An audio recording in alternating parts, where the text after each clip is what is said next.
तरफ जो है केवल धन और दौलत ही सब कुछ नहीं है। जब तक हमारे नैतिक आचरण, नैतिक गुण और नैतिकता हमारी उन्नतिशील मार्ग नहीं होगा, तब तक हम तरक्की की तरफ नहीं बढ़ सकते। अच्छा, 80 के दशक में भी आपने पढ़ाया है, 80 और 90 के दशक में आपने टीचिंग किया है। हाँ, मैंने सन 2006 में रिटायरमेंट किया हाँ, है। तो 80 और 90 के दशक का जो दौर हुआ करता था प्राइमरी स्कूल्स का, वो थोड़ा सा हमारे दर्शकों को बताइए। 80 और 90 के दशक में अध्यापक बच्चों के प्रति पूर्णतः समर्पित था।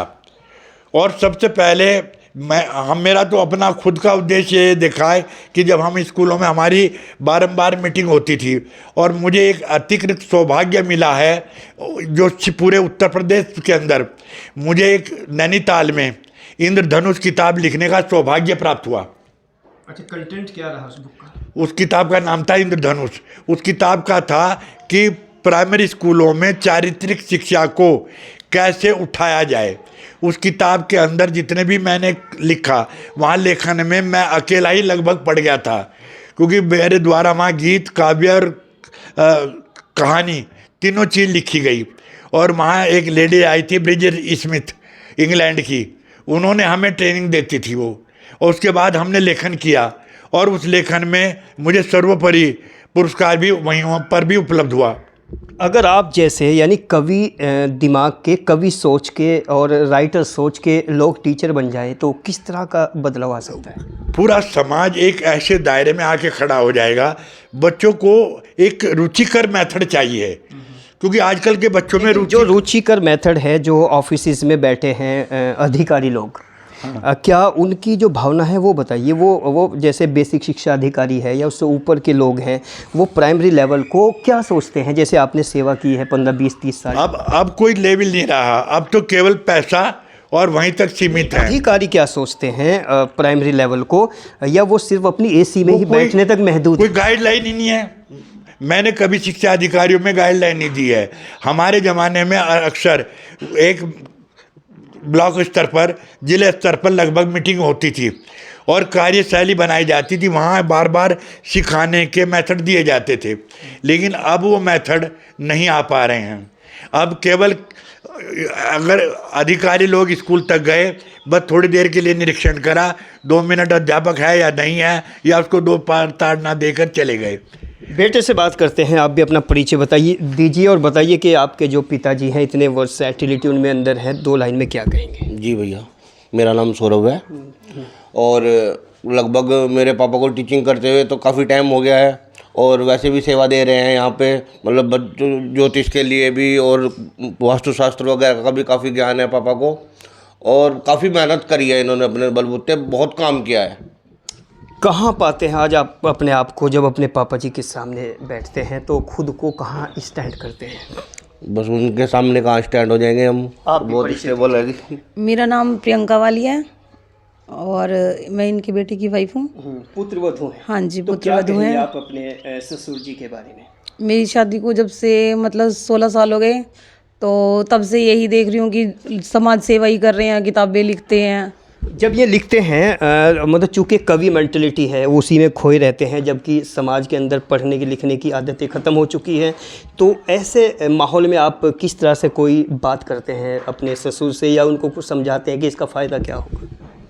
नहीं, जैसे बुक्स की तो आजकल बच्चों ने भी छोड़ दिया पढ़ना, जो भी सोचते हैं कि नॉलेज हमें, लगातार लिख रहे हैं और वो लगातार लिख ही रहे हैं। तो इसमें क्या कहना चाहेंगे इस बारे में? जब लिखते हैं, जब तो उनको आवाज़ें लगाते रहो, ध्यान ही नहीं देते कहाँ है कहाँ नहीं है। फिर भी बातचीत होती है जैसे भी टाइम। आप भी बताइए, जैसे ये लिखते रहते हैं, कुछ फैमिली की तरफ मन भी भटकता होगा, कंसंट्रेशन नहीं होता होगा, तो आपको कभी कोई झुंझलाहट आती है? लिखते हुए मन नहीं भटकता इनका। जी जी, बोलते रहिए। ये तो अपना जब लिखने लगते हैं ना, उसमें इतने लीन हो जाते हैं कि इन्हें पता ही नहीं। तो आपको अच्छी लगती है ये आदत या बुरी लगती है? नहीं, अच्छी है। ऊपर उठना कौन नहीं चाहता भाई उसका। कोऑपरेट करते हैं आप उनको जब वो लिखते हैं? बस इन्हें परेशान तो हम करते नहीं। जब ठीक है भाई लिख रहे थे, बीच में बोलते नहीं, लिखो। मास्टर जी, ये बताइए कि सबसे इम्पोर्टेंट लाइन जो आज तक आपने लिखी है, जो बहुत सीधे सीधे प्रभावित करती है आपको सबसे ज़्यादा, वो 4 लाइन क्या है?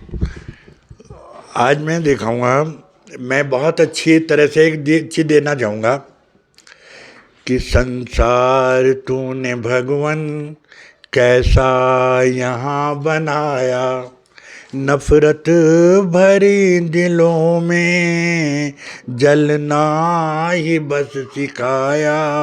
संसार तूने भगवन, नहीं कोई प्यार की भाषा, दिलों में किसके मोहब्बत है, भरी ईर्षा यहाँ मन में, बस नफरत ही नफरत है। झूठी तसल्ली दे के मन को यहाँ बहलाया, संसार तूने भगवन कैसा यहाँ बनाया। और ये मैं ये आप पढ़ ही रहे थे, चलते जो सच की राह पर उनकी यही खता है, सच बोलने पर ही मिलती रही सजा है। आज के समय को रिप्रेजेंट करती हुई ये पंक्तियाँ वास्तव में बहुत इम्पॉर्टेंट है, और दर्शकों को हम बता दें कि इस ज़मीं और आसमां के दरमियाँ मैं भी तो हूँ, आप शायद भूल बैठे हैं कि यहाँ मैं भी तो हूँ। सर, चलते चलते जो नई जनरेशन है उसको क्या एक मैसेज देना चाहेंगे? नए जो युवा हैं जो सिर्फ सोशल मीडिया को फोकस करते हैं, किताबों से दूर हैं, पेन कलम से दूर हैं, लिखने से दूर हैं, उनको क्या संदेश मैं उनके लिए दे रहा हूँ। उनके लिए क्या कहना चाहेंगे? एक लाइन ये लिखा, हर खुशी सबको मिले ऐसा यहाँ होता नहीं, जो लिखा तकदीर में उसने बस यहाँ होता वही। कर्म तो करते सभी, भाग्य किसके साथ है, उसको ही फल मिलता यहाँ जिस पर प्रभु का हाथ है, वो ही जाने उसकी माया, क्या गलत है क्या सही। मैं बच्चों को देना चाहूँगा कि आज के माँ बाप के प्रति समर्पित होकर के और एक नया ज्ञान अर्जन, आदमी को अपने समय का सही सदुपयोग करना चाहिए। हमारे 90% लोग समय को व्यर्थ गंवा रहे हैं। जैसे कि प्राइवेट सेक्टर है, कुछ सीबीएसई स्कूल्स खुले हैं, बड़ी बड़ी इमारतें हैं, बड़ी बड़ी गाड़ियां हैं, तो उनके बारे में, उनकी एजुकेशन के बारे में आपका क्या पर्सनल नज़रिया है? केवल ऐसा है, हमने एक चीज़ देखी है कि एजुकेशन में केवल फीस एक माध्यम रह गया, केवल शिक्षा एक व्यवसाय बनकर खड़ी रह गई कि जो जितनी बड़ी फीस रख रहा है उसी तरफ आकर्षण और वो बढ़ता है। आपके पोते कहाँ पढ़ते हैं? मेरे पोते भी अंग्रेजी स्कूल में जा रहे हैं। अगर आप उसके खिलाफ हैं तो अंग्रेजी स्कूल में क्यों भेजते हो पोते को? ऐसा हुआ कि अब जो मैंने बेसिक में जो एजुकेशन देखी है तो उसके हिसाब से जो स्टाफ आ रहे हैं वो उस तरह की शिक्षा नहीं दे पा रहे। मैंने स्कूल का भी जो चयन किया लगभग ये दिया जहाँ नैतिक शिक्षा का और बोलबाला है, मेरे बच्चों में चारित्रिक शिक्षा का आपको पूर्णतः भरपूर मिलेगी। जैसे आप प्राइमरी के टीचर रहे तो आप तो जाके उनको गाइड कर सकते हैं, समझा सकते हैं, और एक कवि होने के नाते अपनी बात को किसी भी मंच तक पहुंचा सकते हैं। फिर आपने रास्ते को डाइवर्ट क्यों किया? इसके कारण हुआ कि मेरे सिर पर मेरे पिताजी जल्दी गुजर चुके थे, मेरी शादी भी नहीं हो सकी थी, मुझे अपनी शादी स्वयं करनी पड़ी। नहीं, अभी पोतों की बात चल रही है। मैं बता रहा हूँ, मेरे पास जो है मुझे अकेले ऊपर पर बर्डन होने की वजह से मैं जो प्राइमरी स्कूल थे जो भी उनसे कभी बात करनी चाहिए तो लोग, आप जानते ही हो कि आदमी अहंकारी समझने लगता है कि शायद ये बहुत बड़े शिक्षक होंगे, लेकिन आज के समय में आप किसी को गाइडलाइन नहीं दे सकते क्योंकि गाइडलाइन मानता ही कोई नहीं है। आज के समय में हर आदमी मैं में जी रहा है और इसी मैं ने दुनिया दौड़ दी है कि इसी मैं के कारण लोग जो हैं बहुत ज़्यादा दूर होते जा रहे हैं शिक्षा से। मेन पॉइंट पे आइए। एक लाइन में बात यह है कि आपने प्राइमरी स्कूल में पढ़ाई की, प्राइमरी स्कूल में आपने अपनी जॉब की, और उसके बाद पोते आपने अभी प्राइवेट सेक्टर की बात की कि जहाँ पर एजुकेशन का कोई मयार नहीं है, लेकिन फिर भी बच्चे वहीं भेजे हैं। मैंने अपने बेटा और बेटी प्राइमरी में पढ़ाए हैं, पोते, हाँ, लेकिन पोते को मैंने जब देखा कि स्कूलों में मुझे कोई आसपास स्टैंडर्ड नहीं मिला। स्टैंडर्ड से मतलब क्या है? कोई शिक्षा का स्तर ही नहीं सही था उनका, अब तो बैठ के पढ़ाने की कला ही नहीं थी। अब तो टीचर बैठ के गप्पे मारती हैं, सर्दियों के टाइम स्वेटर बुनने लगती हैं, बस यही उनका काम है। बच्चों की ध्यान, बच्चे कहीं फिरो कहीं ना फिरो। बेसिक शिक्षा अधिकारी, वो जो एजुकेशन में जो लोग वॉच करते हैं, प्रशासन के लोग या शासन के लोग, उन तक कैसे नहीं पहुंचते?